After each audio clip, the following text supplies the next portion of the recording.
कभी सोचा है एक फाइटर पायलट क्रैश होते प्लेन से बचता कैसे है? चलिए इस कमाल की इंजीनियरिंग को समझते हैं। एक पायलट के पास बचने के लिए सिर्फ 0.3 सेकंड्स होते हैं। बस इतना ही टाइम है। तो इतनी कम देर में कोई कैसे बच सकता है? सब कुछ बस एक लीवर खींचने से शुरू होता है। पहला स्टेप, रास्ता साफ करना। पायलट के ऊपर जो कांच की कैनोपी है उसे तुरंत हटाना होगा। कैनोपी के अंदर एक डेटोनेशन कॉर्ड फट जाता है, इससे कांच टूट जाता है और रास्ता खुल जाता है। अब दूसरा चैलेंज है इस जबरदस्त फोर्स से बचना। देखते हैं सिस्टम पायलट को कैसे बचाता है। इजेक्शन के वक्त पायलट को 15 जीज का फोर्स झेलना पड़ता है, मतलब अपने वजन से 15 गुना ज्यादा। ये इतना ज्यादा फोर्स है कि हड्डियां तक टूट सकती हैं, इसीलिए सीट ही सब कुछ संभाल लेती है। इजेक्शन शुरू होते ही सीट पायलट के हाथ, पैर और गर्दन को तुरंत लॉक कर देती है, चोट से बचाने के लिए।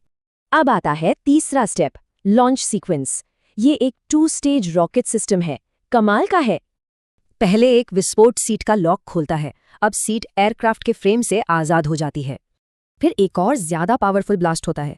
ये पिस्टन को फायर करता है और सीट को बाहर धकेलता है। पर सीट को और भी ऊपर जाना है। अब आता है चौथा और सबसे जरूरी स्टेप, रॉकेट बूस्ट। जैसे ही सीट प्लेन से पूरी तरह बाहर निकलती है, उसके नीचे लगे रॉकेट बूस्टर्स जल उठते हैं। ये रॉकेट सीट को करीब 300 फीट और ऊपर फेंक देते हैं, मलबे से एकदम दूर, सुरक्षित। लेकिन पायलट अभी भी सेफ नहीं है। हवा में अब एक नई और खतरनाक मुश्किल खड़ी हो जाती है।